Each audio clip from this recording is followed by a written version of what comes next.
What if the most powerful person in a medieval kingdom never ruled, never fought, just rearranged the spoons? There's one spoon, one missing record, and one figure no one could name. And the moment it all changed in a terrifying way. It's buried deep in this story, around halfway through. You'll know it when you get there, if you're still awake. Hey guys, tonight we're going to walk slowly, very slowly, through a castle that isn't entirely remembered by history books. The stones are chipped, the moss has staged an enthusiastic takeover, and the wind insists on pushing open doors that no one closed. You're not a knight. You're not a queen. You're here. That's enough. And tonight, we'll follow the faded footprints of a GrimSoul, a person whose influence was vast, quiet, and maybe not even real. But don't worry, you probably won't survive this. I mean, not the story. The story you'll fall asleep before we even get to the part where the ducks take over the moat. Classic. So, before you get comfortable, take a moment to like the video and subscribe, but only if you genuinely enjoy what I do here. I read every comment, so let me know where you're listening from and what time it is there.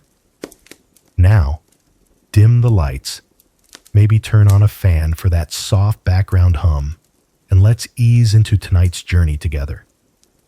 You trudge over rain-slick cobblestones, your boots making that delightful squish slap sound as your cloak pulls just slightly too tight under your armpit. The castle looms ahead, not majestic, not proud, just there. It's been here for centuries, sinking slightly into the hill like it got tired halfway through being impressive. That's the kind of mood we're embracing. The outer walls rise like tired eyebrows, watching you without enthusiasm.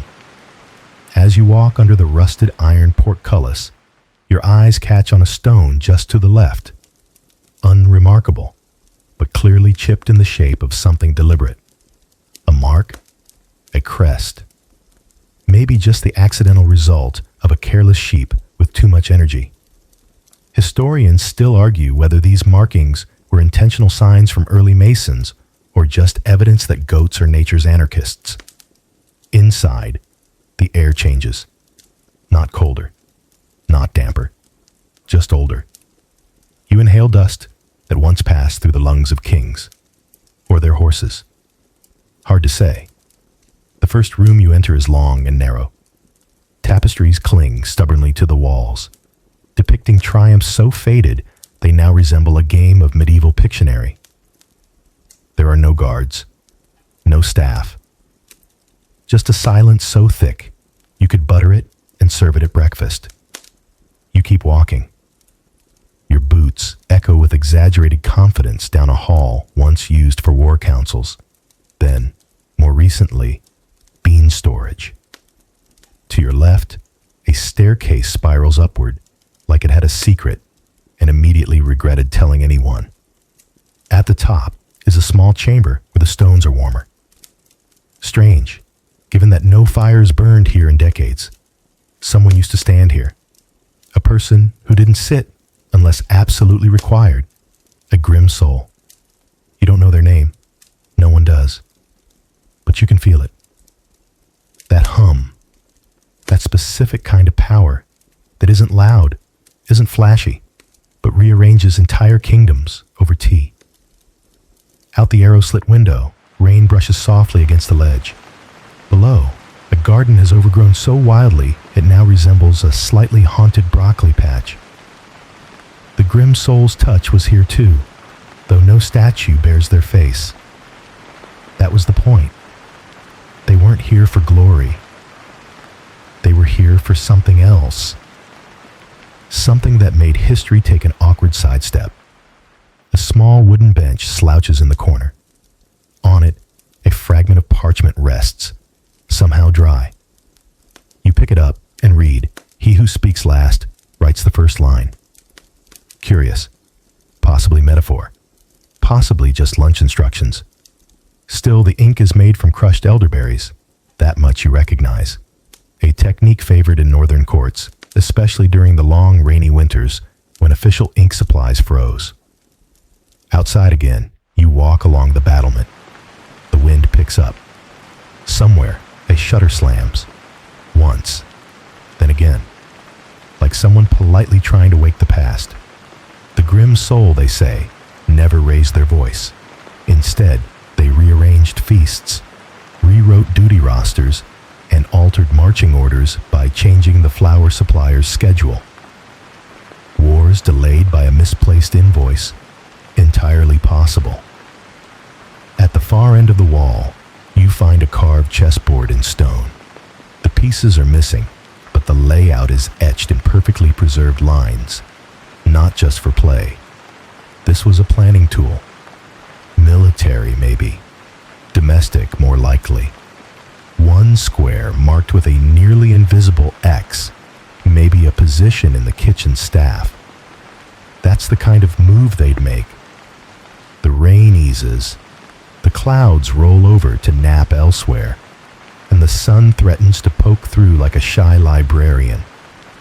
A rook caws in the distance. Or maybe it's a knight sneezing in the dungeon. Hard to tell from up here. You sit quietly on the stone ledge, imagining the grim soul doing the same, once.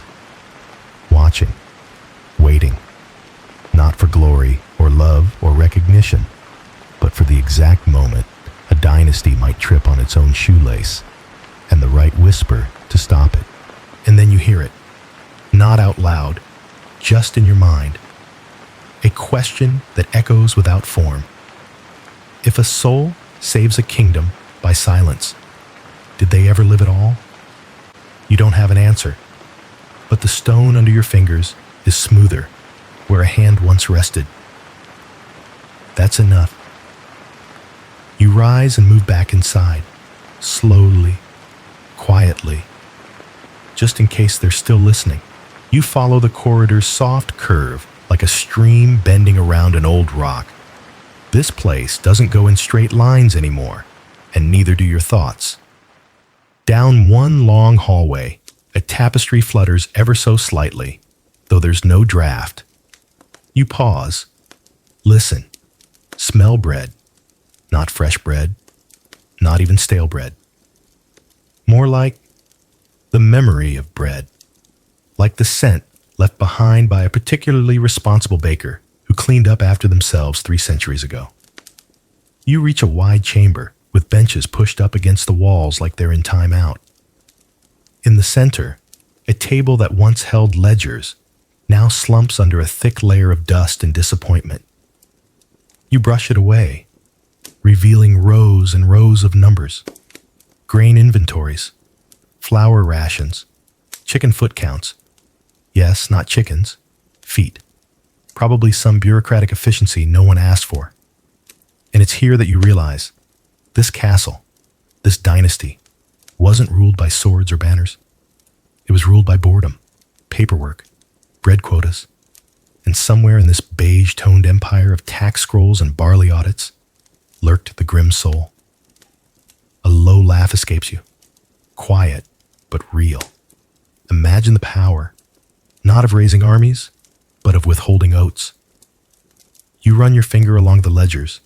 Each column is meticulously inked, and the handwriting, too neat, not royal, not military. This is the hand of someone who liked keeping track, someone who knew the importance of precisely 48 sacks of rye being delayed to the eastern gatehouse. You sit down on one of the benches. It wheezes under you, but holds. Across the chamber, there's a small archway that most visitors wouldn't notice. You step through, ducking slightly. This doorway was not made for helmets or egos. On the other side, a narrower hallway lined with cubbies. Some still contain wax tablets. Others are empty. One has a tiny pouch labeled simply, "Not now." You resist the urge to open it. Barely. To your left, a chipped wooden board lists the weekly schedule of the castle staff. Monday, grain grinding. Tuesday, soup. Wednesday, meetings. Thursday, soup. Friday, falcon polishing. Saturday, soup. Again. Sunday, a blank line. The GrimSoul might have left it open for emergencies or naps. You press onward to a room that smells deeply of ink, cold stone, and forgotten ambition. A desk is pushed up against the wall at an angle that suggests secrets were written here sideways. A candle stub sits in a pool of long hardened wax. And beneath it, oh yes, a page. It's a message to the baker, but not about bread. This is about timing. Specifically, the exact time a certain loaf should arrive in the upper chambers. Why? That part's redacted, or just smeared by time. Historians still argue whether these precise deliveries were signals, a sort of gluten-based Morse code, or merely the obsessive compulsions of a control-hungry administrator who didn't trust clocks. Back in the larger chamber, you sit again, staring at the wall behind the table. A fresco once decorated it, now faded into ambiguity, but you spot a single remaining detail: a loaf of bread crowned like a king. Coincidence? Possibly. But you're starting to understand something important. Power here was dull, dusty, boring. And that was exactly the point. There are rumors, a whisper among records, that the GrimSoul once delayed a minor war by issuing contradictory potato planting orders to the borderlands. Not enough to raise suspicion. Just enough to keep everyone too busy hoeing to march. That kind of clever, sleepy sabotage? Delicious. You run your fingers along the grooves in the tabletop, tracing the same paths made by worried scribes and ambitious undercooks. Somewhere between bread and boredom, a dynasty was being shaped. Quietly, patiently, like dough left to rise, then forgotten, then rediscovered, then quietly fed to the guards and never spoken of again. The afternoon light slants through the window now, hitting a small stack of empty bowls. You count them. 7. Or is it 8? You count again. 7. Definitely 7. But someone scratched a small tally under the bottom one. 8 lines. Perhaps the 8th bowl was metaphorical, or banned, or broken in an unfortunate soup incident no one wanted to document. There's a silence here, yes, but not an empty one. A loaded silence, like someone once listened very hard to everything said in this room, and maybe still does. You decide not to speak aloud, just in case. You rise, your joints creaking slightly from the stone bench. You've spent far too long in this room of numbers and bread, but it's working. You're slowing down, becoming one with the ledgers, a sort of spiritual bookkeeper. And as you leave, you glance back once more at the schedule board. Still Sunday, still blank. You nod in quiet appreciation. Maybe that's the day everything changed. You shuffle onward now, through a hallway that grows narrower with every step, as if it's politely but firmly suggesting you turn back. But you don't, because something in the stones is calling, not with urgency, but with a sort of resigned patience, the kind of whisper you only hear when you're going slow enough. And tonight, you are. The torch holders on the wall have long since forgotten fire, but one still clings to a smear of soot, like a thumbprint left by a ghost with very practical lighting needs. The air here is cooler, but not unkind. It wraps around you like a thin wool cloak, scratchy, honest, and a little damp. You pause in front of a wooden door set low into the wall. The latch is rusted, but not locked. A good sign, or possibly a test. You lift the latch. It groans like it's been holding in a secret. The room beyond is a scribe's chamber. Modest, square, lined with shelves full of scrolls, slates, and, curiously, a single broken lute. Perhaps the scribe dabbled in ballads, or hurled it at a particularly stubborn ink blot. The lute strings are gone, but a small note is tied to its neck. It was never about the music. You nod solemnly, having no idea what that means. The table in the center holds a splayed parchment so thin it flutters with your breath. It's dated in a hand older than you care to calculate, and one word at the top draws your gaze. Omitted. That's not a usual heading. You sit gently on the uneven stool. The legs are 4 slightly different lengths, which means the stool rocks just enough to make you reconsider every decision you've ever made. The document is a court record, or at least it starts that way. Names, titles, petty grievances over fences, goats, and excessive bell ringing at ungodly hours. But about halfway down, the writing stops, then resumes. But the names have changed. Dates don't match. The ink shifts slightly in hue. It's a rewritten page, a patched-over reality. Someone tried to conceal a full year of something. Historians still argue whether this missing year was the result of plague, political scandal, or just a particularly long collective nap by the castle's administration. But one detail stands out. The handwriting resumes in the same hand as before, just shakier, more hesitant, as if the scribe had been warned or watched. You trace the bottom line with your finger. Let no ink record what was undone. Chilling? Maybe, but also oddly poetic. You wonder if the GrimSoul wrote that, or dictated it while eating something ominous, like cold turnip stew.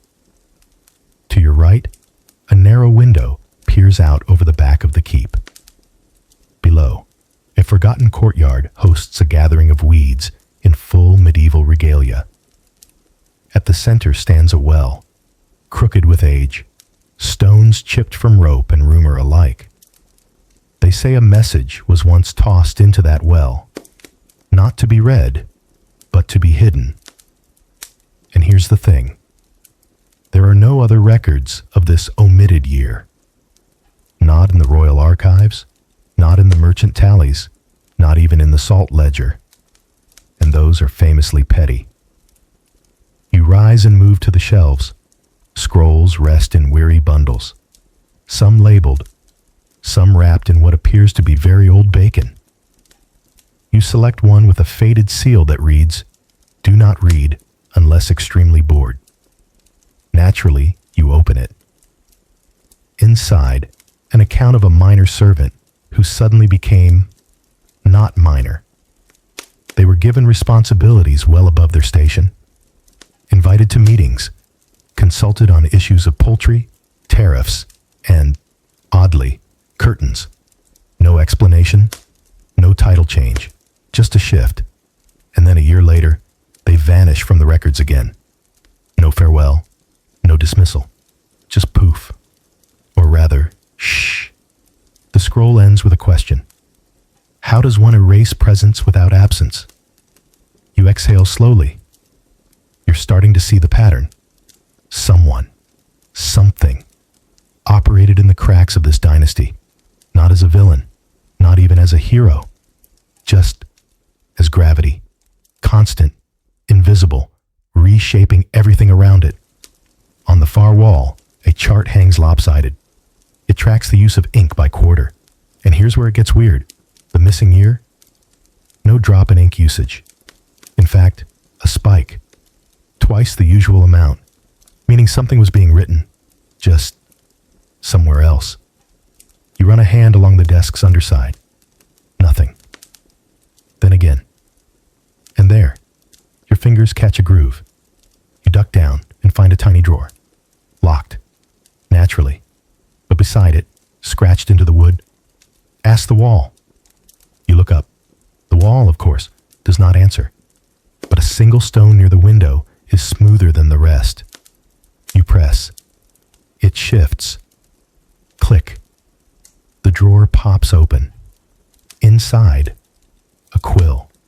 Long, dried, and a torn piece of parchment with only one word: remember. And you do. You remember the feeling of a place that hides nothing, by hiding everything. As you leave the chamber, the door closes behind you with the softest of clicks, like a book closing not with finality, but with invitation. You walk away slowly, your thoughts as heavy as old parchment and twice as flammable. You descend a tight staircase now, the kind built before anyone considered the existence of knees. Each step is worn down in the middle, curved like a smile that's seen too much. The walls draw closer as you go, as if trying to hug you with slightly damp affection. And then the smell hits. Feathers. Lots of feathers. With a faint hint of indignation. At the bottom, you emerge into a narrow courtyard behind the kitchen. A place once bustling with medieval clatter, now just gently echoing with the ghosts of boiling cabbage. A small wooden pen sags in the far corner. Within it, chickens. Dozens. Possibly hundreds. It's hard to count when they refuse to hold still. You pause at the threshold, wary. These aren't normal chickens. These are noble chickens. Not genetically, of course, but socially. Because in this dynasty, these birds weren't just food. They were currency, status symbols, and occasional witnesses to legal disputes. You tiptoe closer and spot a weathered sign. Tithing fowl, do not annoy. Classic. An elderly woman appears from behind a coop, moving with the grace of someone who's been ignored by history, but never by chickens. She nods at you once, then gestures to a barrel. Inside, scrolls. Dozens of them, all rolled and tied with twine, made from old harp strings. You pull one free and unroll it on a flat stone. Dispute number 1479. Sir Calbert versus Lady Wynne, re. Poultry quantity in annual gift basket. The details are exquisite. Lady Wynne claims Sir Calbert underdelivered on the annual tithe of 12 hens, sending instead 10 hens and 2 suspiciously aloof pigeons. Sir Calbert argues that the pigeons had noble bearing and were, quote, emotionally prepared to be chickens. The ruling? Mixed. Lady Wynne was awarded 2 eggs per month for 5 years, but only if she promised never to refer to Sir Calbert's manor as the feathered farce again. You smile. The GrimSoul touched this, didn't they? Not directly, but invisibly.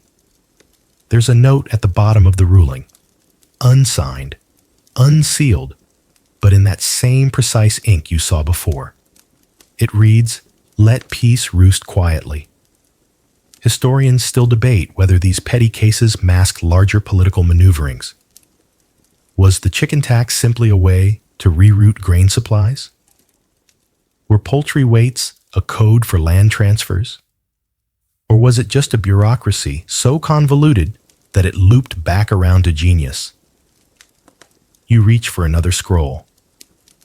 This one details the mysterious rise of a kitchen assistant named Tilda, who once spotted a hen with an unusual strut and traced it back to a noble smuggling ring involving falsified fowl pedigrees. The GrimSoul's involvement is only implied, but the clues are there. The sudden transfer of Tilda to Castle Logistics, the abrupt decline in poultry-related crimes, and the subtle appearance of chicken imagery on the court's official banners. You glance up. One of the coop doors swings open slowly. Inside, nothing but straw and a single bronze medallion resting atop a perfectly shaped egg. You pick it up. The medallion bears a crest you haven't seen elsewhere, an egg with 3 vertical lines beneath it. Beneath the crest, a motto, Virtus in Galena, virtue in the chicken. You sit back against the stone wall. The courtyard is quiet, save for the occasional cluck and the distant burble of the kitchen's forgotten stew pot. The kind of place where deals were made not with swords, but with yokes. You wonder how many wars were delayed because someone was waiting for an egg-laying cycle to finish. A soft breeze stirs the straw, and you notice something scratched into the side of the pen. It reads, "They laughed at my birds until they paid rent in feathers." The GrimSoul again? Probably. Or a very bitter bird enthusiast. Either way, it's clear now. This dynasty didn't just survive on strength or strategy. It survived on pettiness executed with absolute precision. And the GrimSoul was its unseen conductor, wielding bureaucracy like a blade and chickens like pawns. As you leave the courtyard, one of the birds follows you briefly. It stops at the gate, lets out a single self-satisfied squawk, and turns back. You feel oddly judged, but also blessed. The path ahead narrows once more, and you realize, with slow, sleepy certainty, that you're heading toward the heart of the castle, toward the part where secrets became policy, and where one particularly grim soul shaped it all. You pass under an archway, so low, it almost seems apologetic. The stone above your head bears a tiny carving, an owl, mid-blink. Blinking in stone isn't easy, which makes it all the more unsettling. But you press on, because now, finally, you are nearing the center of it all. The place where whispers didn't just echo, they originated. The corridor curves again, as if history were allergic to straight paths. It deposits you in front of a door you hadn't expected to find. There is no handle, no hinge, and yet it's clearly a door, crafted from dark wood, its grain like veins on a leaf, with a single, perfectly round hole near the center. Not big enough to peer through, just big enough to imagine what might be on the other side. You press gently. The door opens with the slow sigh of something that's had secrets pressed against it for far too long. Inside, the chamber is circular, dimly lit by the softest daylight slipping through an oculus high above.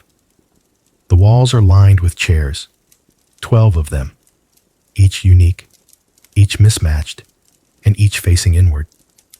At the center sits a small, unadorned stool. This is not a room for performance. This is a room for decisions. And standing near the far wall, barely more than a silhouette in the gloom, is the GrimSoul. No name, no title, no flourish, just presence. Calm, solid, like a book you're afraid to open because you know it ends badly. The GrimSoul doesn't speak. They never do. Instead, they raise a hand, not in greeting, but in gesture, toward a small scroll on the stool. You step forward. The chamber absorbs your footsteps like moss on old stone. You unroll the scroll. It's blank. No, not blank. Faint marks, impressions, as if words were written, then gently erased, not by mistake, but deliberately, like a whisper that wasn't meant to be overheard. You run your fingers along the marks. The paper is thick, vellum most likely, and carries the scent of lavender and old ink. A court document perhaps, but one never filed. The GrimSoul moves now, just slightly. You can't say for sure how old they are. Ageless in the way. Candle smoke is ageless. Their cloak isn't black. It's a gray so deep it absorbs the air around it. The kind of gray that once had color, long ago, before it saw too much. Their face is plain. Not plain as in forgettable. Plain as in essential. Like a stone in a wall. You realize you've seen that face before. Not on statues. Not in portraits. But in the margins of old books. In the way old roads curve unexpectedly. In the pauses between royal proclamations. That's where they live. In spaces no one looks at closely. And here's where it becomes clear. The grim soul didn't rise through violence, ambition, or marriage. They rose through usefulness, through the quiet manipulation of things no one thought to guard. Paper, routine, kitchen inventories, ceremonial seating arrangements. They weren't just the advisor. They were the system. Historians still argue whether the grim soul ever officially existed. Some say they were a myth, invented to explain the uncanny luck and bizarre coherence of this dynasty's reign. Others believe they were many people, sharing a role, a name, a cloak. But you're standing in front of them now, and they are singular, whole, and possibly real. The grim soul steps forward, barely. They place a hand on the back of the stool, not sitting, still standing, always standing. Their other hand lifts, palm up, toward the high oculus. A beam of light touches the center of the floor. You blink and see it. A symbol, revealed only under this light. Not paint, not carved, but part of the stone itself, polished to reflect only at this precise angle, at this precise hour. It's a circle within a triangle, crossed with a crooked line. No one knows what it means. You ask nothing. The grim soul lowers their hand. They move to one of the mismatched chairs and stand behind it. You feel somehow that this is your cue to leave. That what you've been shown is not for action, but for understanding. As you step back into the hallway, the door closes behind you with that same soft sigh, the kind of sound a secret makes when it finally settles. And you understand now. The grim soul didn't shape the dynasty through command. They shaped it through choice. Tiny, daily choices, repeated like footsteps until the path bent to their will. You walk away, slowly, listening to your own footsteps, wondering who might be listening too. You emerge into another corridor, though this one feels different. It hums, almost imperceptibly, like the inside of a seashell. The stones are darker here, damp with the kind of moisture that has nowhere to go and no intention of leaving. You rub your arms. It's not cold. It's just curious. A shadow flickers ahead. Not fast, not menacing. Just a slow sweep, like someone rounding a corner with no particular urgency. Naturally, you follow. The hallway leads into a narrow gallery, lit by the soft spill of window light filtered through dust so thick it might qualify for citizenship. Along the walls, old portraits, but not of nobles, not kings, not even military leaders. These are of servants, advisors, scribes, people who rarely made it onto coins, but who, somehow, ended up here, hung in oil and silence. You pause in front of one, a man with sharp eyes and a weary smile. His hands rest on a stack of scrolls. His nameplate is missing. Or maybe it was never there. Another shows a woman leaning on a long wooden spoon, like a staff. In the corner of her frame, a single chicken gazes directly at the viewer with unsettling confidence.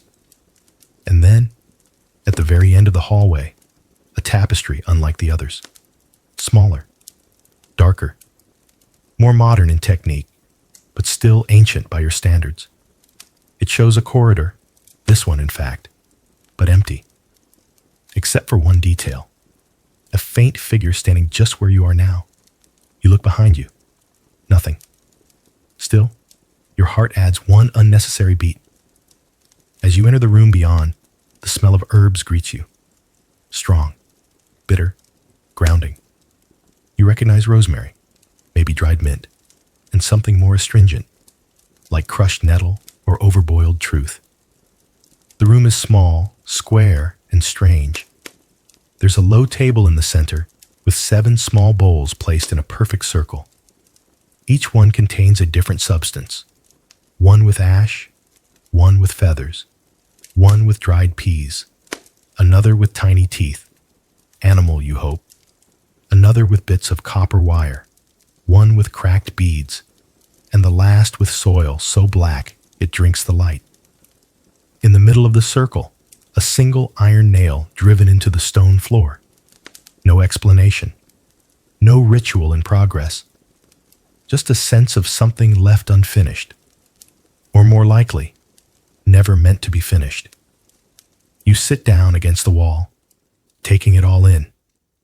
This was the room where the grim soul tracked the cough. Not just one cough, the cough. The one that swept the servant quarters and, briefly, the noble chambers. The one that didn't kill, but changed. Voices, memories, moods. There was no physician in this room, no prayers, just the grim soul and these bowls. No records were made, at least none official. But one story survives, that they noticed the pattern. Not in the symptoms, but in the soup preferences. That those who asked for thicker stew on Tuesdays were the first to recover. Historians still argue whether this story is metaphor, satire, or simply culinary coincidence. But the bowls remain, and they are arranged exactly as they were when the coughing stopped. You lean forward just slightly. The bowl of ash holds a tiny scrap of something. Cloth, maybe, or dried petal. You don't touch it. This feels like one of those puzzles you don't solve. You just witness. On the wall opposite, a slate board rests askew. Written in chalk, half faded, observe quietly, intervene sideways. That could have been the Grim Soul's motto, or just Tuesday's instructions. Either way, it fits. You rise slowly, feeling your own breath now. Heavier maybe, but slower. Anchored, as if this room weighs time down like a paperweight on a windy desk. At the door, you pause and hear it. A cough, not loud, just enough to remind you. Someone is always listening. You step back into the corridor. The portraits are still there, watching maybe, waiting.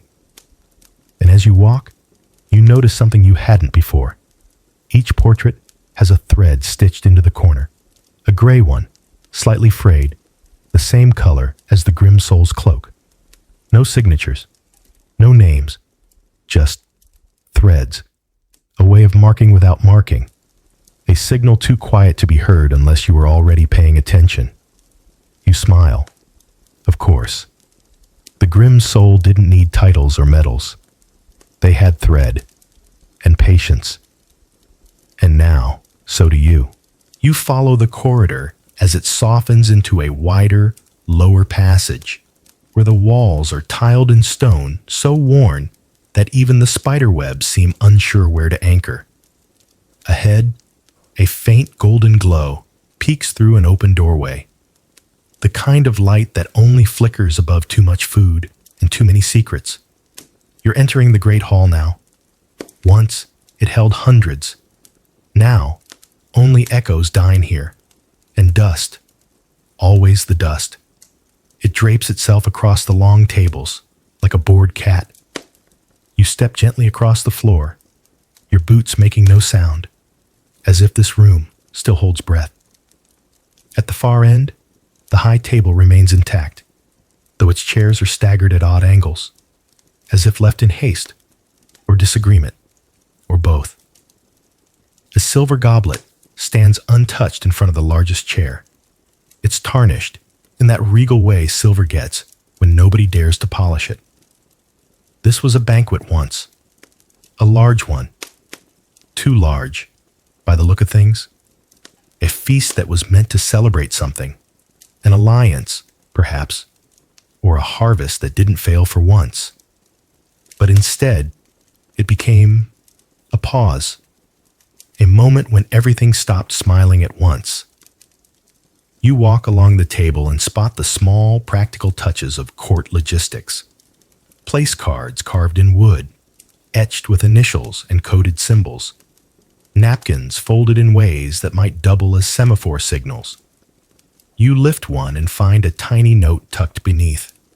Change salt bowls with Count Palin. Watch his left hand. Delightful. The GrimSoul was here. Not at the table, of course. Never seated. Always near. Behind the curtain. Beside the fire. Observing which fork was chosen. Who reached for wine too early. Who waited too long to toast. That's how you control a dynasty. Not with decrees, but with dinner. At the center of the table is a massive roast of something once identifiable. Time has rendered it ambiguous. Nearby, a slice of bread sits fossilized on a silver tray. Someone took a bite and never returned. Maybe they were summoned. Maybe they were quietly removed. You round the table and step onto the dais. A chalk mark on the floor shows the outline of a rectangle. A note left for the servants.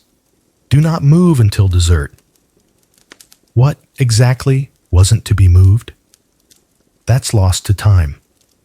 But it probably wasn't the dessert. Historians still argue whether this banquet ended in a declaration of war, a marriage proposal, or a surprise inheritance. The only common thread in surviving records is that everyone left early, all at once, as if someone, maybe the GrimSoul, said something not meant to be said, or didn't say something very much expected. You kneel to examine the underside of the high table. Someone scratched a short sentence into the wood. Feasts are only negotiations with better lighting. You sit back on your heels and absorb that. Makes sense. You think of all the rituals, the polite nods, the silent exchanges behind raised goblets. All opportunities for a quiet soul to shift the course of things. One seating change. One delay in bread. One cup slightly cooler than it should be. At the far end of the hall, a side door. Unlocked. Of course. You push it open and enter the butler's pantry, a narrow chamber filled with empty jars, serving spoons, and a forgotten ledger listing strategic soup distributions by seat number. One page, dog-eared and thumb-stained, reveals that Lord Everden was served mushroom broth every time negotiations approached. Why? Because he sneezed when nervous, and the sneezes, it seems, gave away his intentions. One scroll even notes, Everden refused onion stew. Likely hiding agenda. Prepare alternative. You close the ledger. Awed. The GrimSoul didn't need a sword. They had onion stew. You glance back toward the banquet hall and realize something curious. There are only 11 chairs at the high table, but this was a court of 12. Always 12. So where is the 12th seat?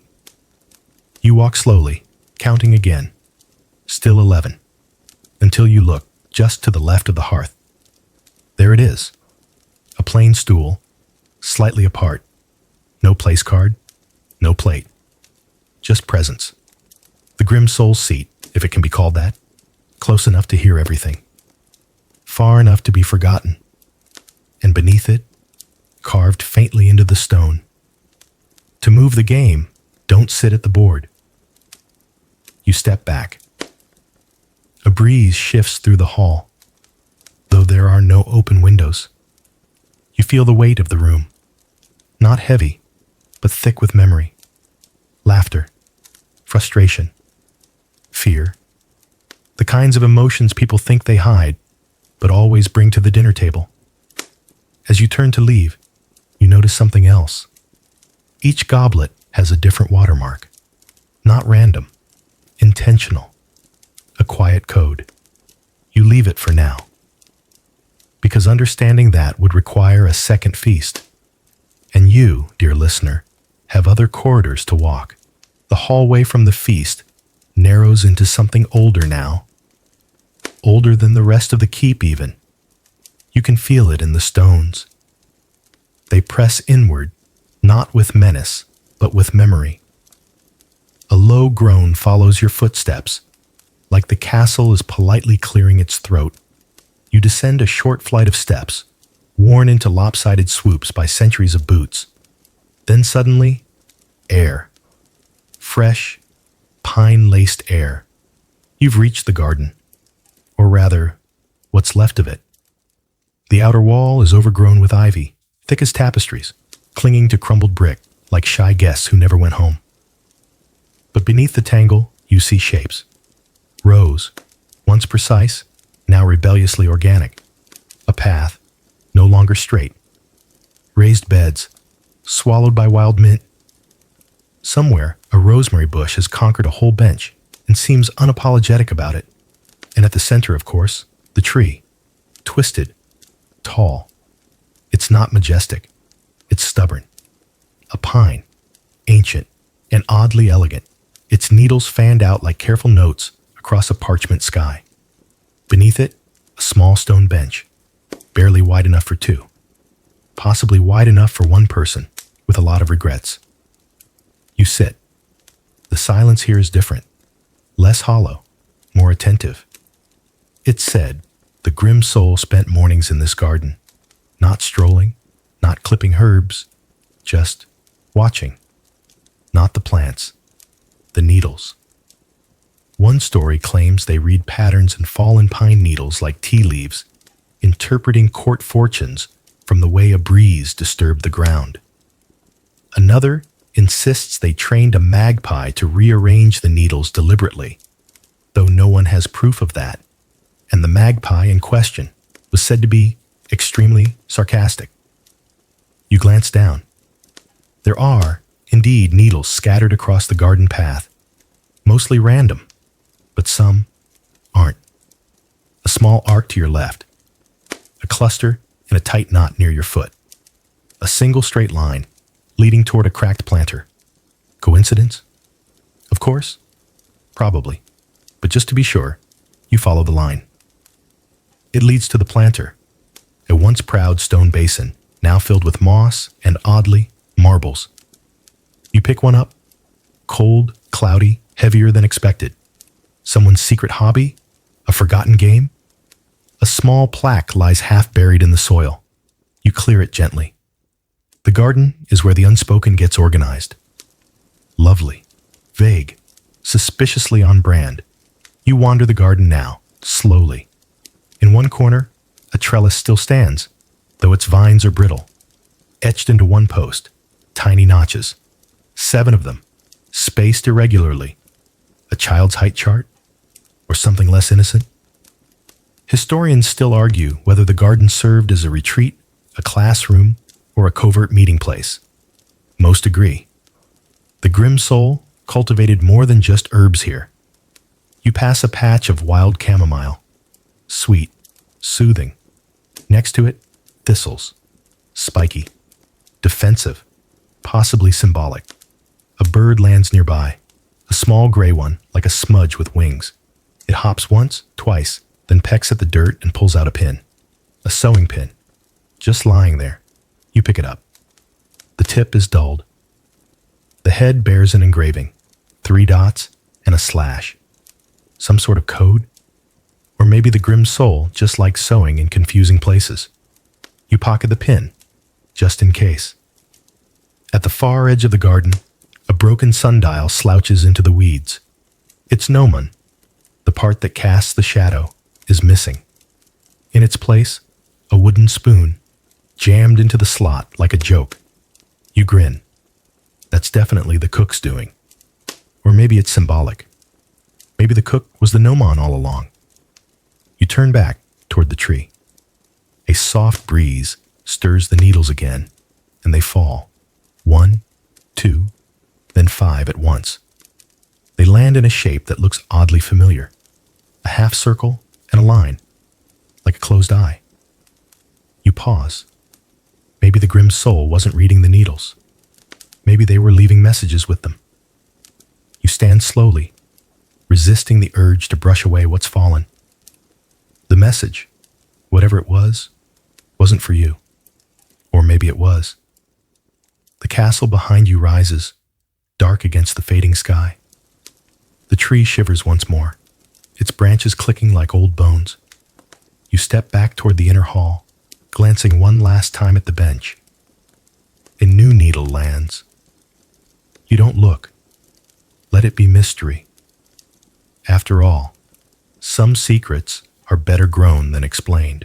You re-enter the castle through a small servant's door, tucked behind a crumbling hedge, brushing pine needles from your shoulders like blessings you weren't sure you asked for. The corridor you find yourself in is narrow, lit only by a tiny window shaped like a keyhole, which casts a line of light that slices the gloom just enough to walk by. The path winds downward, and soon the air changes again. Warmer, closer, scented faintly with wax, wool, and the stubborn memory of incense. You're in the Royal Cloaks corridor now, though of course, no one calls it that officially. That would be too obvious. This is where the garments of those in power are kept. Or were. But one cloak in particular is missing from the records. Never listed in inventories. Never described. Only whispered about. The one that wasn't black. You step into the wardrobe room. It is longer than expected, lined with alcoves, each holding a faded robe or ceremonial cloak. Some are stiff with gold thread. Others are modest, clearly intended for practical use. But one alcove stands empty. Not empty in a careless way, but in a very specific, this space is sacred or slightly haunted way. Above the alcove, a small carving, a sunburst, but with the rays pointing downward. Interesting. The GrimSoul never wore black, it turns out. Or so goes the rumor. They wore something else entirely. Something that, according to a palace tailor's diary, looked gray at first, then silver, then sometimes not there at all. Historians still argue whether the cloak was enchanted, metaphorical, or simply made from a fabric so ahead of its time that it was immediately outlawed for being confusing. You walk past the alcove and notice a storage chest half hidden behind an embroidered curtain. It creaks when you open it, because of course it does. Inside, scraps of cloth, mostly dull, but one piece glimmers slightly, like a memory underwater. You hold it to the light. It changes subtly as you tilt it.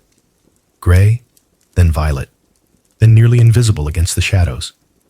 And stitched at the edge, nearly microscopic, a single thread of red, unmistakably deliberate. You place it back, gently. There's a small mirror on the wall, mostly tarnish, barely reflective. But as you move in front of it, you swear you catch a glimpse, not of yourself, but of a hallway behind you, the one you just walked, empty. Then, not. A flicker, a presence, gone again. You turn. Nothing. You walk out, slowly. And now, the whispers begin. Not loud, not urgent, but present, layered. The kind of whispers that pass beneath doors, echo between folds of velvet, curl under collars. They say the cloak allowed the GrimSoul to enter any room unnoticed, not by magic, but by mastering the art of being precisely what no one expected. Not invisible, just irrelevant in all the right ways. That's how they moved, not with force, with absence. You enter a side chamber, once a fitting room, now a place for dust and forgotten hat feathers. There's a mannequin near the window, draped with a half-finished robe. You examine it idly, then stop. The tag pinned to the collar reads, "Fit for the soul that sees without being seen." There's no signature, just the same red thread along the hem. You run your fingers across the robe and find a pocket, stitched shut. Inside, barely tucked in, a single folded square of parchment. On it, a list of names. Familiar ones. The advisors, the generals, the nobles who rose and fell mysteriously during the dynasty's golden years. Next to each name, a tiny mark, an X, a circle, a triangle. No key, no legend, except beside the last name, one that has since been erased from most records entirely, is a small embroidered star. You wonder if the grim soul used this list, or simply kept it, for reflection, for reminders, or as an inventory of those who required watching. You leave the chamber quietly, the robe still swaying slightly on the mannequin behind you, as if recently adjusted. In the hallway, the air feels thicker, not oppressive, just aware. You run your fingers along the stone wall as you pass. At one point, the texture changes, smooth, worn, like a handprint, or a shoulder, leaning just long enough to leave a story behind. And as you round the corner, you spot it, high above the doorframe, etched faintly in the mortar. It was never about the cloak. Number, it wasn't. But it was always about what it let you do. The air grows drier now, the way it does around long-forgotten storerooms and particularly judgmental libraries. You move forward into a hall with no windows and no explanation for how it's still illuminated. Just a soft, golden light that seems to come from the stones themselves, or maybe from your own curiosity refusing to go to sleep. This must be the archive, but not the official archive. That one, with its dust-cataloged royal letters and tedious shipping manifests, is across the courtyard and up 3 floors. No, this is something different. Smaller, stranger, more domestically paranoid. You open the wooden door with a satisfying creak, as is your right at this point. Inside, the air smells of aged paper, beeswax, and regret. Shelves line the walls from floor to ceiling, filled not with scrolls or books, but spoons. Dozens of them. No, hundreds. Every one of them tagged. You blink. Welcome to the spoon room. You walk slowly, reverently. This is not a place for mockery. These spoons mattered. Each one hung carefully, with a note affixed beside it. Some handwritten, others coded in symbols you don't understand. One just drawn as a confused-looking rabbit. Here's one labeled, used by Ambassador Irene during the Second Biscuit Treaty. Another, carved handle, replaced after secret vote. And this one, with ominous delicacy, never used. Too sharp. Historians still argue whether this was a personal collection of the grim soul or a broader covert project by the court's logistics wing. Some say it was espionage. Others, table-setting anxiety taken to its logical extreme. Either way, the spoons are here, and you're looking at them. One glass case in the center of the room holds a spoon unlike the rest. Plain, undecorated, the bowl slightly wider than usual, as if made for scooping judgment. The label beneath it reads, "The Quiet One." No other explanation. You step closer and notice that its handle is hollow. A hidden compartment? You lean in, and there, inside, is a tightly rolled parchment. You slide it out gently, as if unspooling a whisper. It reads, "He asked for a spoon. I gave him a message. No signature. But you recognize the handwriting. It matches that note you found in the scribe's chamber, the one about omission." You begin to understand. The grim soul's influence wasn't about control through spectacle. It was about mastery over the unnoticed, over the overlooked. A spoon, handed to the right person at the right time, might say more than 1,000 scrolls. You examine another shelf. This one houses scrolls, finally. But they're short. Less like documents, more like snippets, marginalia, comments, notes that someone wrote down quickly and then forgot, or pretended to. One reads, "Lord Fenrick's trembling hand equals anxiety, poison, fear of left-handed spoons." Another, "Move salt one place to the left." Duchess hesitated. She remembers last winter. You grin. These weren't records. These were tests. Carefully placed details to see who noticed, who flinched, who shifted in their seat or changed their usual sugar habits. The grim soul didn't interrogate. they observed. And you realize that's what this entire room is. Not a storage space, a laboratory A stage, an entire intelligence network embedded in dinnerware. The door at the back of the room is smaller, round-topped, framed in dark wood. You open it. Beyond lies a scroll room, but it's different. These scrolls are blank, or so it seems. You light a candle, finally, actual fire, and tilt it toward the first scroll. Faint lines appear. Lemon juice, number ink of crushed lavender perhaps, hidden text in invisible ink. The scroll describes a night when a key vote was held in the council. Everyone voted in favor, except one, the GrimSoul. But no one recorded their vote. Why? Because they voted with the placement of their spoon. A tiny gesture, bowl facing left. A clear no to those who knew. Silence in motion. You feel the hum of that moment across centuries. The echo of resistance not shouted, but placed gently beside a plate of soup. And then, tucked into the back of the scroll rack, a page titled, Only, the Great Salt Incident. You sit down. This will be good. It details how an unnoticed switch in salt cellars during a tense court summit caused a 3-month political standoff between two minor lords, neither of whom could admit they were reacting to seasoning. The GrimSoul, according to the notes, used the resulting lull in decision-making to quietly rewrite a trade treaty in favor of the crown. No war, no speech, just salt. You stand, the weight of invisible influence clinging to your shoulders. And as you leave the spoon room, you can't help but notice, on the back of the door, etched in tiny letters, you don't need to be seen to shape the taste. A motto, a recipe, a legacy. And suddenly, you're hungry.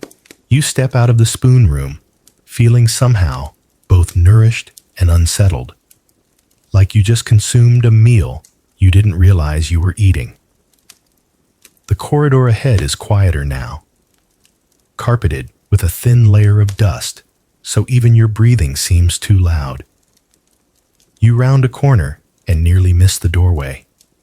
It's tucked between two support columns, its frame shorter than it should be, and leaning ever so slightly to the left, as though embarrassed to be a door at all. You duck inside. And there, seated on a stone bench with his back to you, is a knight. Well, sort of. He's dressed like one. Faded tabard, dented shoulder plate. But he's not moving. Not in the frozen dramatic sense. More in the way a person doesn't move, because they forgot how. He turns slowly when you step closer. His eyes are glassy. Not from age, from memory. You hear about the duel? He asks, voice cracking like a door you didn't mean to open. You blink. Which duel?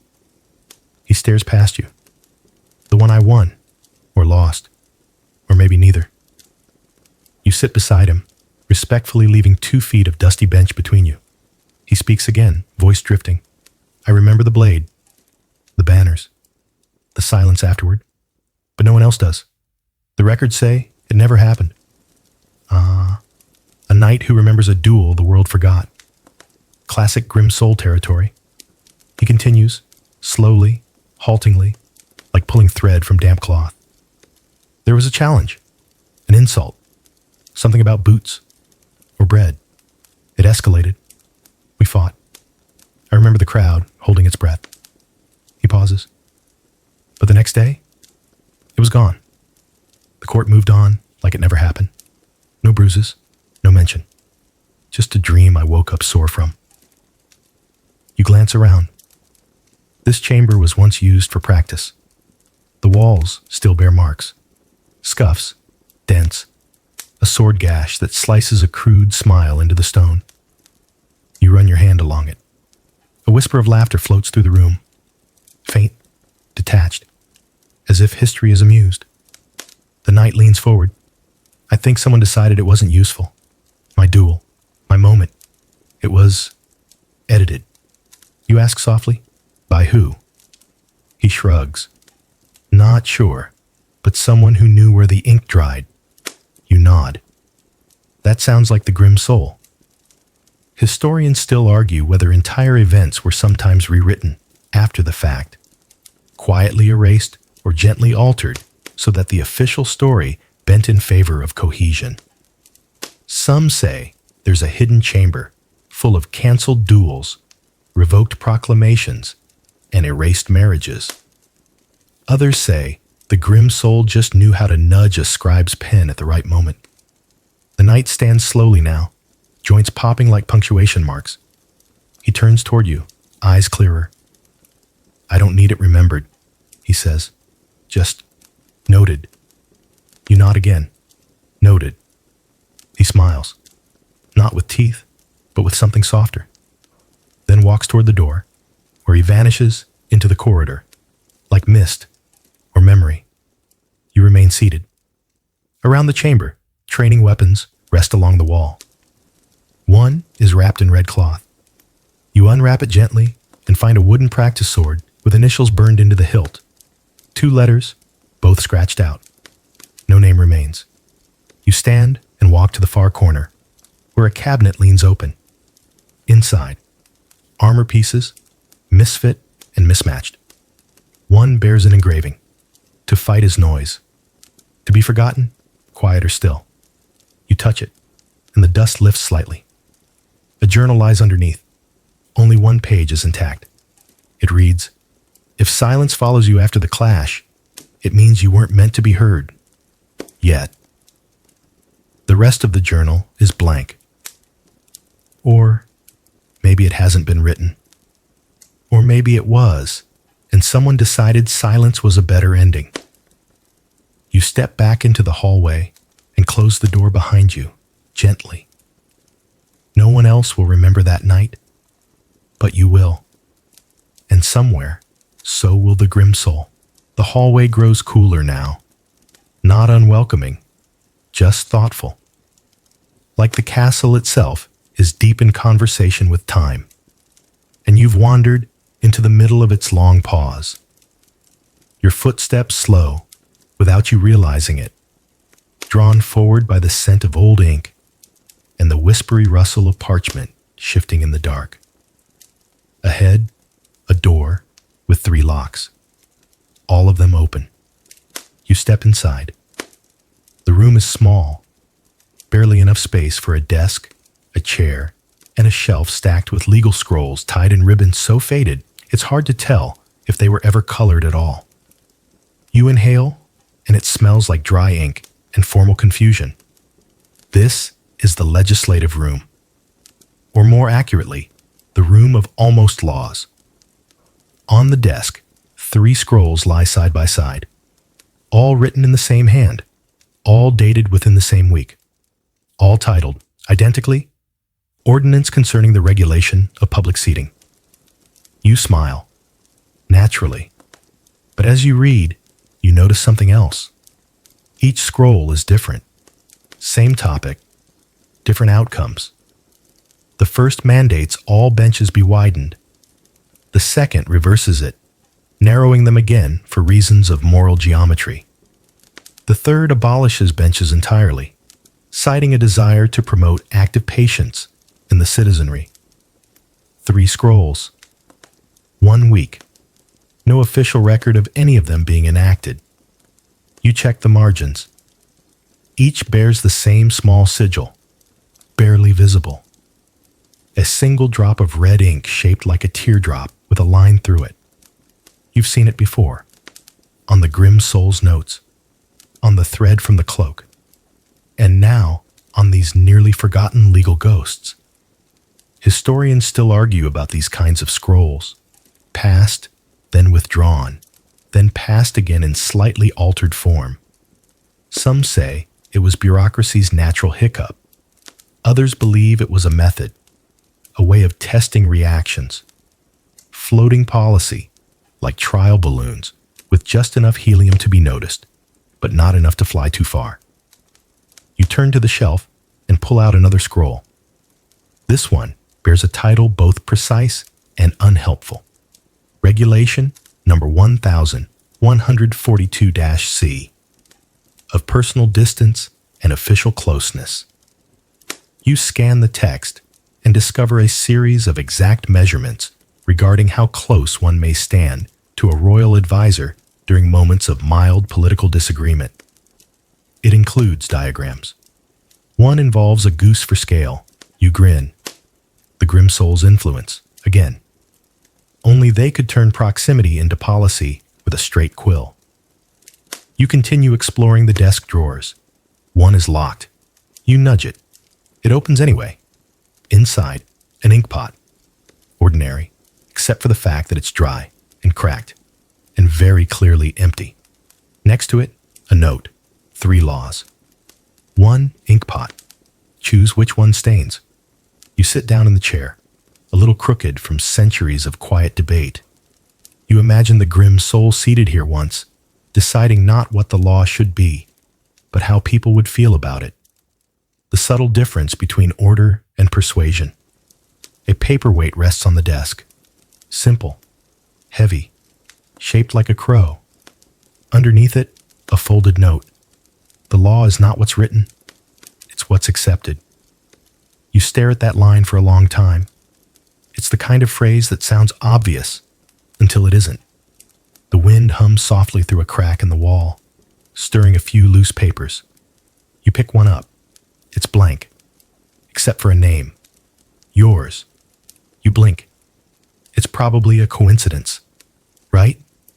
You leave the room slowly, feeling the weight of invisible rules on your shoulders. The ones that don't need scrolls to survive. The ones written into tone and pause, and who sits where at the table. And behind you, just before the door closes, you hear the faintest scrape, the ink pot shifting. As if deciding which scroll it will stain next, the corridor now tightens again. Stone walls leaning in like they're about to share a secret. One that's taken centuries to form and still isn't entirely sure how to phrase itself. You run your fingers along the wall as you walk, noticing that the stones here are smoother, not worn down by hands, but by thought. This was a place of contemplation and possibly concealment. Ahead, a stairwell spirals upward, narrow and creaky, designed not for ceremony, but for discretion. You climb, slowly, deliberately, your footsteps echoing with that hollow tap of old wood and older questions. At the top, a door waits. It opens before you touch it. Welcome to the bell tower, or what's left of it. The chamber is larger than expected, circular, open to the air in 3 places, where once latticed windows now let in gusts of wind and the occasional confused pigeon. The floor is thick with dust, but marked with boot prints. Old, familiar. In the center, the bell. Massive, cracked, and silent. The bell's name, faintly etched in Latin, translates roughly to "whispers should echo." You like it immediately, but something's off. Beneath the bell, where a cushion or mat might have once softened its descent, lies a leather-bound journal, its edges curled like pages that tried to flee. You pick it up. Pages flutter. Most are blank. Then one near the middle stops you. A ritual, but not a magical one. A quieting one. The words describe how, once a year, at dusk on the coldest day, the GrimSoul would climb to the tower, alone. They would sit beside the bell, not ring it, and write a name in the journal. Just one. Then leave. No one knows who those names belong to. The entries are coded or scratched out or absent entirely. Yet the ritual was kept. Historians still debate whether it was symbolic, spiritual, or strategic. One theory suggests the bell had been rendered soundless on purpose, not cracked in use, but in secrecy. Another argues it still rings, but only for those the GrimSoul chooses. You stare up at the mechanism. The rope is still there, coiled and dry, stiff with time. You touch it gently. The bell does not move. But in the silence that follows, something else does. You spot a bundle of papers tucked behind a support beam. Nestled inside an old basket, wrapped in a cloth that smells faintly of cloves and something less pleasant, you unfurl the papers. Notes, meeting times, guard shifts, a seating chart for a royal wedding that never occurred, and one odd page with circles, 10 of them, each labeled with an emotion. Fear, hunger, jealousy, hope, a grid of how to read a room without speaking a word. Beside it, a tiny scrawl. The louder the silence, the more important the decision. You close your eyes and listen, not for sound, for tension. The kind that hovers, still and taut. A tower like this doesn't forget. You move to the open window. Below, the castle stretches into the gray afternoon light. From here, you can see everything. The garden, the great hall roof, the courtyard where the chickens once staged their silent rebellion. And beyond that, the edges of a village, quiet and unchanged. But from here, it's all part of the same system, all within reach of a single whisper. The creak behind you. You turn. The bell has shifted. Not much, just an inch, but enough. You step closer. Beneath it, where the journal lay, a patch of floor looks different now. You brush aside the dust. A message, etched faintly into the stone. Sound is for those who must be heard.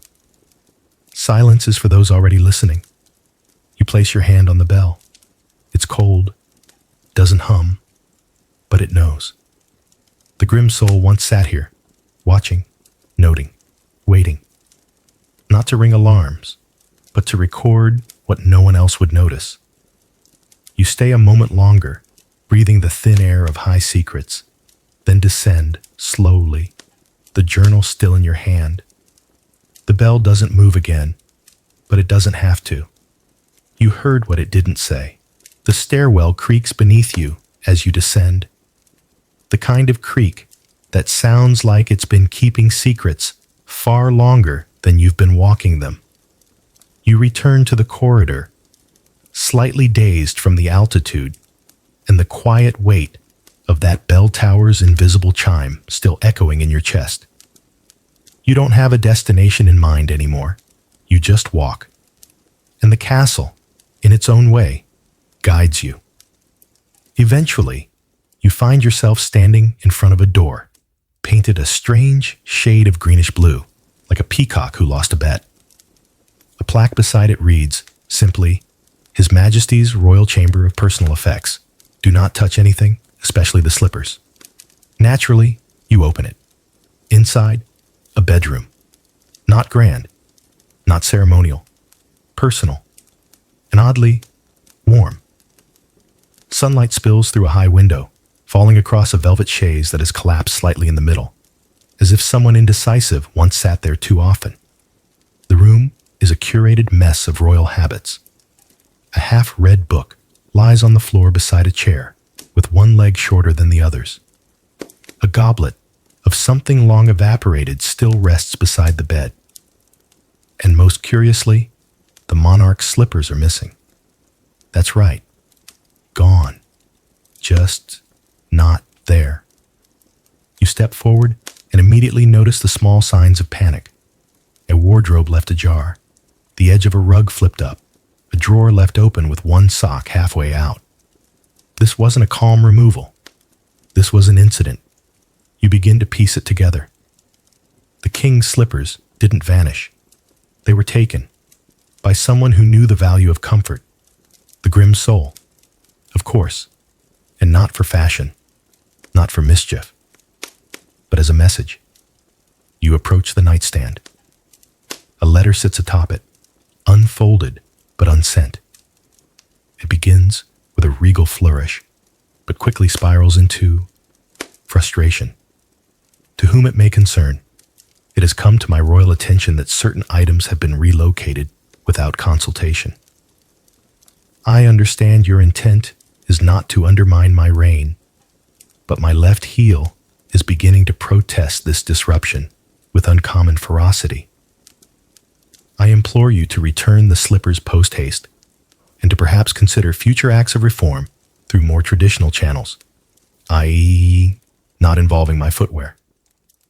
Respectfully, Itchy. His Most Tired Majesty. You snort softly. The monarch, it seems, was losing patience with the quiet manipulations of the GrimSoul. And yet, the letter was never sent. You open the drawer. Inside, the slippers, both of them, neatly folded into a velvet pouch. A note sits atop them. Sometimes discomfort is the only honest advisor. Historians still debate this moment. Some claim it marked a turning point in the ruler's policy decisions, that the absence of slippers led to a week of sleepless nights, which in turn prompted reforms previously thought impossible. Others argue the slippers were symbolic of a comfort the monarch had grown too dependent on, and that the GrimSoul, in removing them, was enacting quiet political chiropractic. You set the slippers gently back in place. You notice something else now. The rug beneath the bed has been lifted and replaced in such a way that it's almost, but not quite, off-center. A small tile beneath it catches your eye. You kneel and lift it. A compartment. Inside, a sealed scroll marked for when the throne wobbles. You don't open it. You could, of course. But you've begun to understand the rhythm of the GrimSoul. Some things aren't meant to be known too early, or at all. You return the tile, smoothing the rug back into position with care, letting the slight misalignment remain. You sit in the broken chaise for a moment.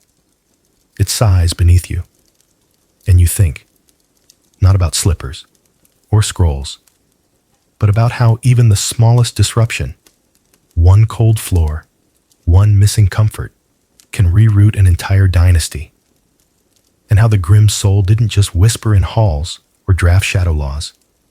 They rearranged a king's mourning, and that was enough. You slip out of the royal chamber, walking slowly now, not from fatigue, but reverence. Every room you enter, every hallway you pass through, seems just a little more alive than before.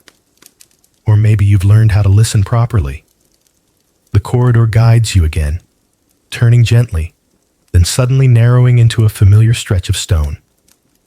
You recognize the smell before you see the space. Warm bread, cooling broth, slightly burnt onions. You're back near the kitchens.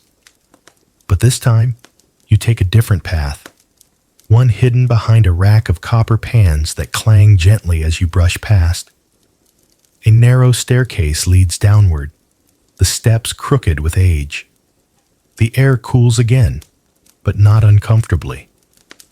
It's the kind of coolness that comes from stone steeped in centuries of careful chaos. You enter the larder and stop because someone is talking. You freeze, but the voice doesn't. It drifts on, soft and low, not speaking to anyone, but more like rehearsing or remembering. Then silence. You round the corner and find only shelves, jars of preserved fruits, wheels of cheese wrapped in cloth, sacks of flour sealed tight against moisture and meddling. Nothing unusual, except for the echo of something just said. You move carefully. A row of shelves ends abruptly in a wall that isn't quite straight. There's a seam, a faint groove. You press gently. It opens, a sliver of space, a listening nook. Inside, just enough room for one person to stand, crouch, or eavesdrop comfortably. And that's when it clicks. This isn't just a pantry. It's an amplifier. The larder, with its curved stone and oddly shaped ceiling, carries sound in precise ways. Whispers from the feast hall, murmurs from the courtyard, even confessions exchanged over soup in the adjoining kitchen. All of it could be heard here and recorded. You spot a stack of flat stones on a shelf beside you, each etched with barely visible markings, not writing, symbols, 3 circles, a square with a line through it, a crescent shape with a dot in the center, codes, a language of bread and betrayal. Next to the stack, a wooden board with a list, echo notes, do not mislabel, nobles arguing over meat portions, Duchess L admits to candle hoarding, footman spilled wine, plus secret, check accuracy, Sir M, and salt theft, likely metaphorical. Queen humming same tune? Again. You laugh, quietly. Of course the GrimSoul used the larder. It was perfect. No one suspects the pantry. And what better place to record confessions than near food? People say things over stew they'd never say in the throne room. You peer back out through the narrow slit in the stone, and sure enough, you can see into the kitchen, currently empty. But in the past, this would have been the perfect vantage point. The cooks, the staff, the knights sneaking in for a taste of tomorrow's roast. Every moment, a story. Every noise, a note. Historians still argue whether the GrimSoul ever blackmailed anyone, or merely cataloged personalities with such surgical precision that no threats were ever necessary. When you know someone's favorite jam, you often don't need leverage. You crouch to examine the floor and notice a single loose tile. You lift it. Underneath, a small pouch containing a folded cloth and a broken spoon. The cloth is embroidered. Bread speaks when the crown cannot. The spoon has initials etched on it, but they've been filed down. You tuck it back where it came from. No need to disturb old tools. You step out of the listening nook and wander deeper into the larder's back wall.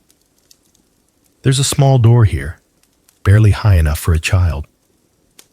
It opens into a narrow tunnel, leading into the old cellar, a place used now only for pickling and privacy. In the far corner, a circle drawn in chalk on the stone floor. A chair, a single candle, long extinguished. A journal lies open on the chair, its ink faded, but one sentence stands out. She said too much, so I gave her a pie and a pause. You nod, slowly. That's how the GrimSoul operated. Not with violence, not even with shame, but with well-timed silence, and maybe the occasional perfectly constructed pie. You return through the tunnel, footsteps muffled by the thick air of remembered secrets. And as you leave the pantry, the scent of bread returns, fresh this time. Maybe someone's baking again. Maybe the kitchen remembers. Maybe the larder still listens. And maybe, just maybe, the GrimSoul never really left. You leave the warmth of the larder behind, stepping back into the hush of stone hallways that always seem to twist just slightly when you're not looking. The castle's rhythm has changed. Or perhaps you have. It's hard to say where the line is anymore between what's real and what's remembered. Your feet carry you now toward a part of the castle you haven't seen yet. Not by map, but by instinct. There's something here, not hidden, just waiting, patiently. You reach a wooden door with flaking paint, partially obscured by an old tapestry of, what else? A goose wearing a crown. You move it aside and open the door with a soft push. Inside, a room not listed in any of the castle's floor plans. A cartography chamber, but not like the ones you know. Not grand, not military. This one is more curious. The walls are lined with shelves holding rolled maps, some cracked with age, others still pliable. A globe sits in the corner, spinning slightly on its own, though the air is still. You You approach the large central table. Spread across it is a map. Not of the kingdom. Not exactly. This map is strange. There are towns you don't recognize. Villages labeled in scripts no one's used for generations. Roads that bend in impossible loops. And locations marked with names like Stilled Bridge, The Second Orchard, and Candle That Whispers. Some of these places no longer exist. Some never did. You tilt your head trying to trace the pattern. Someone, likely the GrimSoul, mapped not geography, but memory. This is a record of where people believe things happened, not where they did. You run your fingers over one faded ink path labeled Procession of Regret. It leads nowhere, just stops, dead end.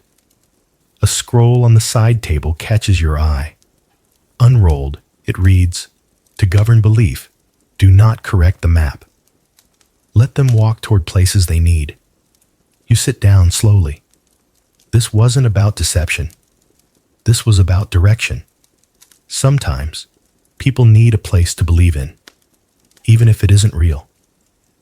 Historians still debate whether this was a psychological tool, a training exercise, or simply an elaborate experiment in soft power. But one detail is consistent across all surviving records. The GrimSoul always gave directions, even when asked nothing. You glance at a smaller map pinned to the wall. It depicts the castle itself, but not as it is, as it was. Corridors long since sealed, gardens never built, rooms that you have been to, but that officially don't exist, like the spoon room or the echo larder. You chuckle. Of course, the GrimSoul didn't just walk the castle, they redrew it. You move to a drawer labeled Errors. Inside, scraps of maps with corrections written in red ink. Too many windows here. Remove tower. No one will ask. Add third hallway to confuse generals. And at the bottom, a map unlike any other. It's circular. Layers upon layers spiraling inward. Not a city, but a philosophy. At the center, a phrase. Truth bends more easily when you pave the road first. You sit with that for a while. This wasn't about hiding reality. It was about offering options. A map can lie, but it can also give people the confidence to walk forward. You roll up one of the maps, noticing the back has a strange lattice of faint lines, a grid overlay, coordinates, or maybe something else. You hold it to the candlelight, and letters appear. This path no longer exists, but it is still traveled. You place it gently aside and notice a satchel hanging on the back of the chair. Inside, blank parchment, charcoal sticks, and a ruler shaped like a question mark. You grin. Of course, the GrimSoul carried their own tools. You roll up a fresh sheet of parchment and lay it on the table. You draw a single line. No destination, just a beginning. And you realize maps don't have to lead anywhere. Sometimes they just show that someone was here. You roll the map back up, gently. Careful not to smudge the faint charcoal line you just drew. It's a quiet thing, barely there, but you feel it in your fingers. That slight, satisfying friction of inkless intention. Back in the hallway, you feel the castle shift again. Not physically, but in temperament. The walls are more curious now, less testy, like an old cat finally tolerating your presence. And so, when you hear the rustle of feathers, you don't flinch. You follow it, down another side corridor, past a window that's long forgotten how to open, into a room that smells of hay, parchment, and mischief. You found the falconry chamber, or what's left of it.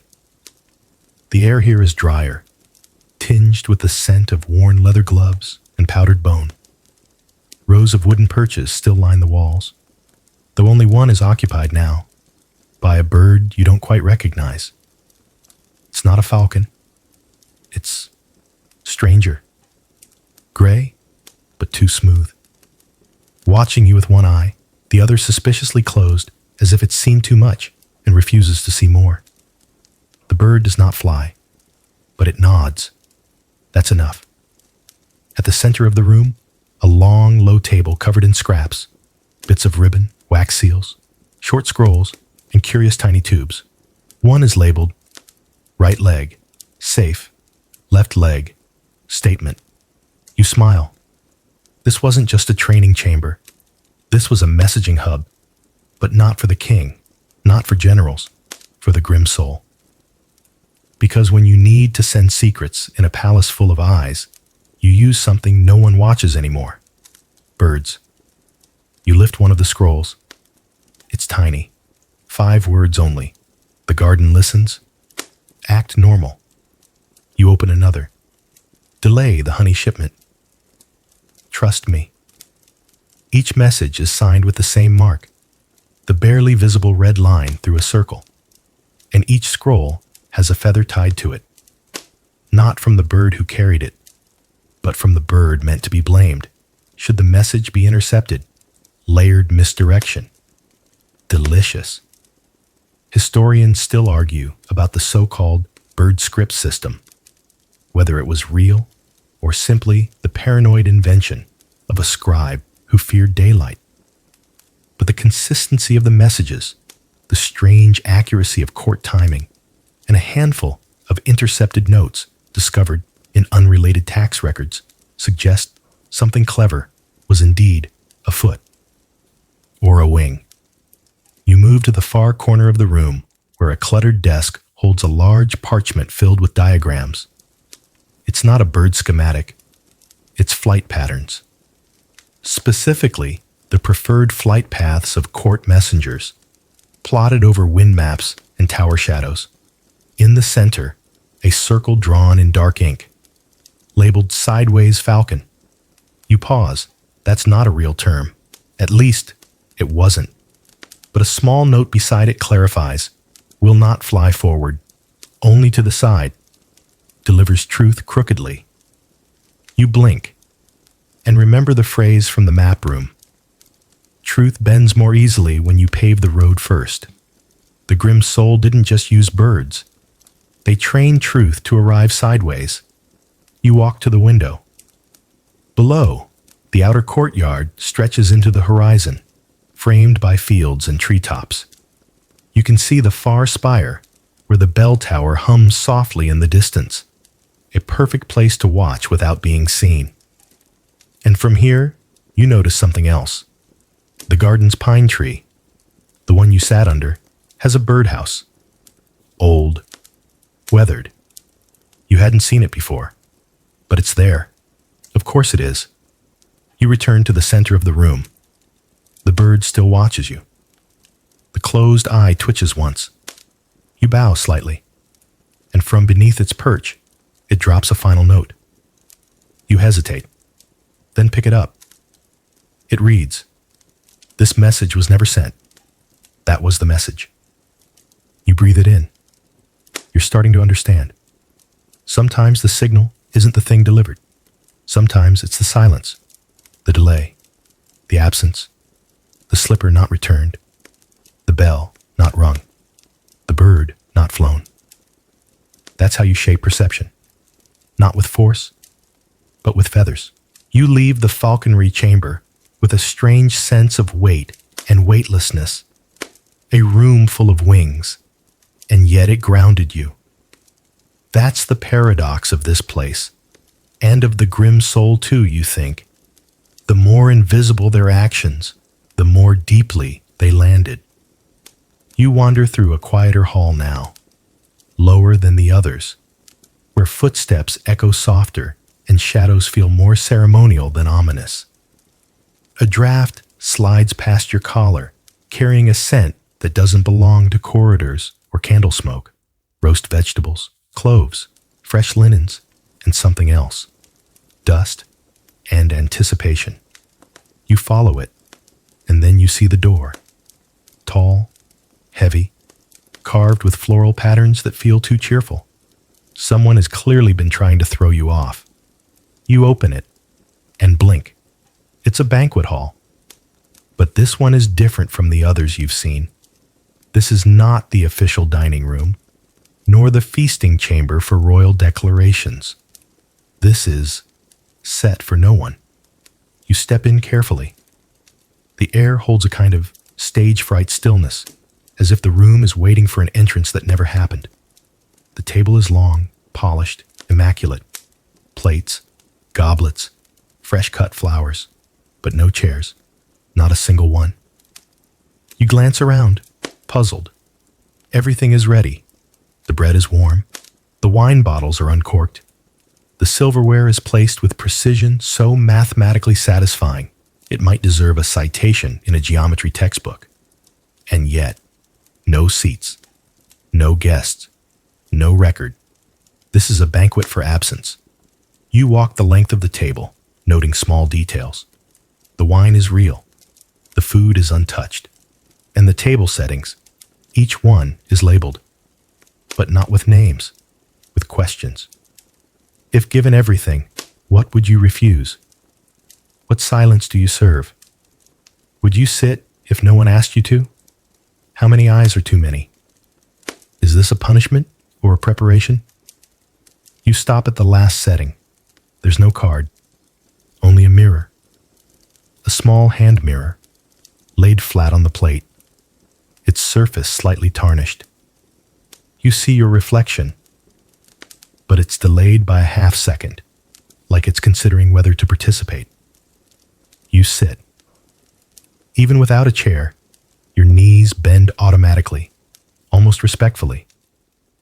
The moment you do, something changes. The wind stirs gently across the table, rattling the silverware. Not enough to alarm, but enough to suggest you've just been acknowledged. You look up, and across from you, a chair now exists. Just one. It's empty. But you know who it's for. The GrimSoul. This was their banquet. Not to eat. To watch. To see who would sit when there was no invitation. To test the difference between hunger and hunger for place. Historians still argue whether this room ever existed at all. It's not listed in any blueprints. No cook ever claimed to prepare food for it. No servant assigned. No record of who cleaned the glasses afterward. And yet, the room is pristine. You rise and move to the wall behind the head of the table. A small sideboard holds napkins, each embroidered with a single word. Wait. Listen. Watch. Choose. Rewrite. One napkin, folded more tightly than the others, reveals a phrase when you open it. The most honest conversations happen when no one shows up. You fold it again, neatly, and return it to the stack. Then you notice the candles. They're lit, all of them, but no flame flickers. They burn in stillness. You lean in. They're wax, real. But the flame is wrong. It doesn't move. And beneath one candle, carved directly into the table itself, this is what a decision looks like before anyone knows it's been made. You step back slowly. The single chair remains, unclaimed.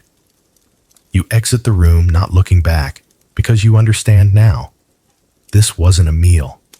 It was a meditation, a method. The GrimSoul wasn't feeding the body. They were feeding the dynasty. One empty seat at a time. The hallway outside the banquet chamber is darker now, not ominous, but quieter, as though the castle itself has shifted into listening mode. Your steps make no sound. Or maybe you've simply begun to match the pace of its heartbeat. You descend a short flight of stairs and find yourself in a low, torch-lit passage. At the end is a wooden door, older than the rest, swollen slightly from time and secrecy. It resists a moment, then creaks open with a sigh that feels almost personal. You've entered the council chamber. Not the royal one, the other one. Smaller. No throne, No banners. Just a round table surrounded by mismatched chairs, none taller than another. A place where opinions carried weight precisely because there were no titles carved into wood. The walls are covered in maps, schedules, and a few oddly poetic reminders. One reads, "Today's silence is tomorrow's harmony." Another, "Pause, then act, then pause again." You walk slowly around the table. Each chair has a small token in front of it, a half-burnt candle, a dried sprig of rosemary, a quill with no ink. One has nothing but a stone, perfectly round, perfectly smooth, as if shaped not by water, but by intention. And at the far end of the room, not in a seat, but just behind the circle, you see it, the GrimSoul's chair. It isn't really a chair. It's a stool, wooden, short, the legs slightly uneven. You sit. Of course you do. And the room doesn't change, but you do. The echoes seem closer now, because this is where decisions were filtered, not just made. The GrimSoul didn't vote. They didn't decree. They influenced, not by speaking loudly, by being the last to leave the room. You reach beneath the stool and find a folded cloth. Inside, notes, coded, yes, but simple. Count M, raises voice, bluffing. Lady R, taps fingers equals truth incoming. General C, trusts silence more than plans. A guide, not to tactics, to people. You flip the cloth over and find a single line stitched in dark thread. Everyone reveals themselves by how they enter a room. Historians still debate whether the GrimSoul ever gave direct advice. Most agree they asked questions instead, ones designed not to be answered aloud, but to settle like ink in the water of a counselor's conscience. You stand and walk to the wall behind the table. There, a narrow panel of wood swings open with a touch of your fingers. A hidden compartment. Inside, a stack of sealed envelopes. All blank, except for one. You open it. Inside is a single sheet of paper. On it, only one sentence. They asked for a plan. I offered patience. You close the panel gently. You notice now a small ledger open on the table. Each page lists a date and a topic, but not the outcome. Instead, there's a column titled Tone of Room. Software fractured, heavy, buoyant, leaning, as if decisions weren't judged by logic, but by atmosphere. That was the GrimSoul's currency. Not truth, not lies, but readiness. You sit again. Not in the stool this time. In one of the round chairs, and you listen. To the way the air rests on stone. To the gentle sway of ancient thoughts still hanging in the rafters. A quill lies beside you. You pick it up, not to write, just to feel the balance of it. And as you set it back down, you realize something carved into the underside of the table. We are what we choose not to say. You lean back. No voices rise. No votes are cast. And yet the room decides something, even now. Because sometimes, the presence of stillness is the verdict. You rise slowly and leave the chamber. Behind you, the candle wicks do not flicker. They simply glow. Like questions that no longer need answers. You walk now with a kind of slowness that doesn't come from fatigue, but from fullness. The castle no longer feels vast. It feels intimate, like the inside of a pocket or the folds of a well-worn cloak. You know its heartbeat now. You've heard its laughter in spoons, its wisdom in bread, its grief in bells. And so, when you come upon the last door, the one behind the old library, the one no one ever labels, you don't hesitate. It opens on silence. A small chamber, round, windowless, candlelit. In the center, a table, and across from it, sitting, still and perfectly still, is the GrimSoul, or their memory, or maybe their intention. It's hard to say. Their cloak, familiar now, lies draped over the back of the chair. The color shifts faintly as your eyes adjust. Not black, not gray, something in between. The color of conclusions left unstated. The table holds only one thing, a bowl of water. Still, clear, reflecting the ceiling's gentle flicker. You sit, not opposite, beside, and you look into the bowl. What you see isn't your face. Not exactly. You see possibilities. The map not drawn, the spoon not passed, the chair not claimed. You see the choices someone once made to keep the kingdom standing, not through might or decree or inheritance, but through timing, through absence, through editing. The GrimSoul turns to you. No words, but a feeling passes between you, like the final breath of a candle before it dims. This is the moment, the one no one records, because this is not when a dynasty begins or ends.